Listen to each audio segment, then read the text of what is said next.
Good morning students. हम लोग पढ़ रहे थे वसंत भाग 3 का चैप्टर पानी की कहानी, जिसके लेखक हैं श्री रामचंद्र तिवारी जी। तो अब तक हमने जाना था कि किस प्रकार ओस की बूंद अपनी कहानी लेखक को बता रही है और किस तरह वो तरल रूप में समुद्र में पहुंच गई। समुद्र के खारेपन को उसने महसूस किया, ऊपरी सतह पर थी वो, और फिर उसके मन में इच्छा हुई कि हमको समुद्र के भीतर जाकर पता करना चाहिए कि वहां पर सिर्फ मेरे बंधु बांधव हैं या और कुछ भी है। तो इसलिए उसने नीचे जाना प्रारंभ कर दिया। अब पढ़ते हैं आगे की कहानी। मार्ग में मैंने विचित्र विचित्र जीव देखे। उसकी बूंद का क्या कहना है कि हमने तरह तरह के जीव देखे। मैंने अत्यंत धीरे धीरे रेंगने वाले घोंगे, जालीदार मछलियां, कई कई मन भारी कछुए और हाथों वाली मछलियां देखी। तो नीचे की दुनिया बिल्कुल अलग थी।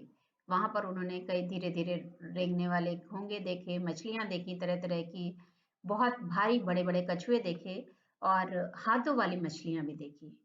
एक मछली ऐसी देखी जो मनुष्य से कई गुना लंबी थी।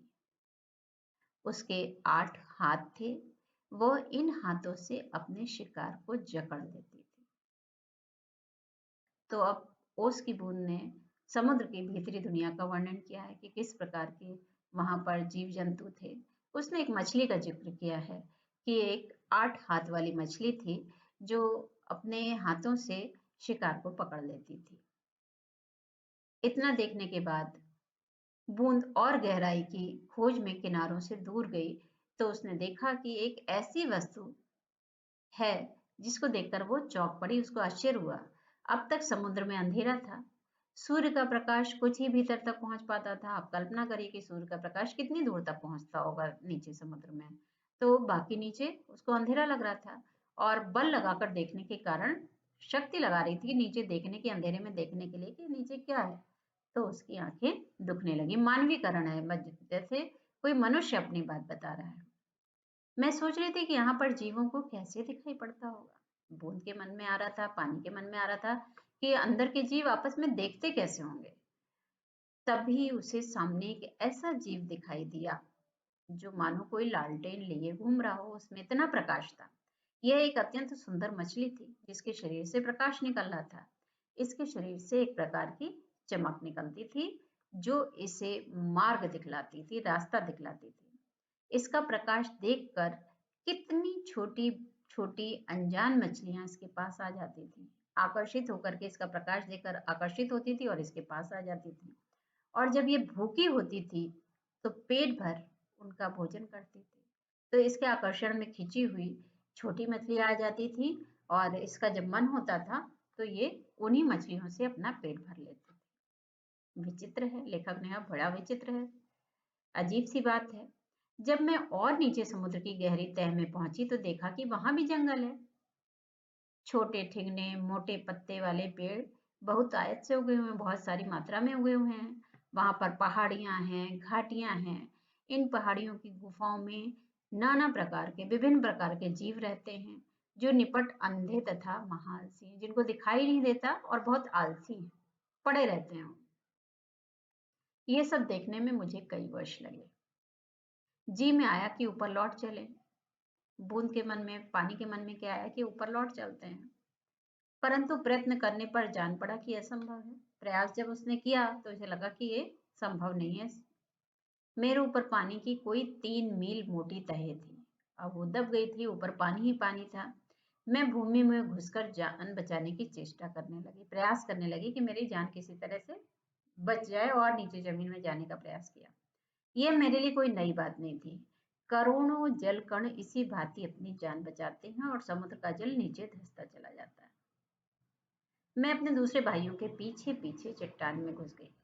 बूंद ने क्या कहा कि मैं अपने भाइयों के साथ पीछे पीछे चट्टान में घुस गई।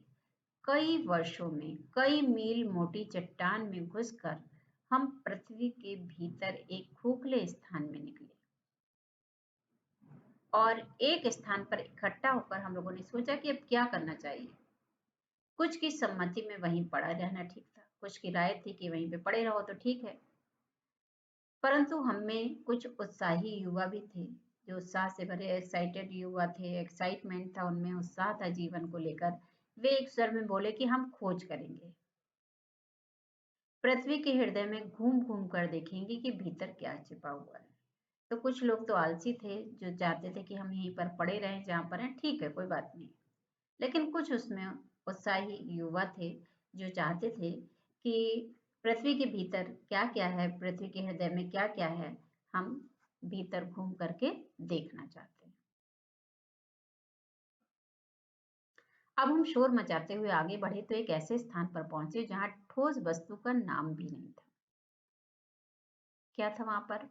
बड़ी बड़ी चट्टानें लाल पीली पड़ी थी और नाना प्रकार की धातुएं इधर उधर बहने को उतावली हो रही थी। इसी स्थान के पास एक आसपास एक दुर्घटना होते होते बची। हम लोग अपनी इस खोज में इतने प्रसन्न थे कि अंधाधुंध बिना मार्ग देखे आगे बढ़े जाते थे। प्रसन्नता के कारण आसपास नहीं देख रहे थे, आंख बंद करके चल रहे थे, आगे बढ़े जाते थे। इसमें अचानक एक ऐसी जगह पहुंच गए जहां तापक्रम बहुत ऊंचा था। क्या था वहां पर? यह हमारे लिए असह्य था। हमारे अगुआ कांपे, जो इनके आगे आगे चल रहे थे, वो कांपे और देखते देखते उनका शरीर ओजन और हाइड्रोजन में विभाजित हो गया, ऑक्सीजन और हाइड्रोजन में अलग अलग हो गया। इस दुर्घटना से मेरे कान खड़े हो गए। मैं अपने और बुद्धिमान साथियों के साथ एक और निकल भागी। हम लोग अब एक ऐसे स्थान पर पहुंचे जहां पृथ्वी का गर्भ रह रहकर हिल रहा था।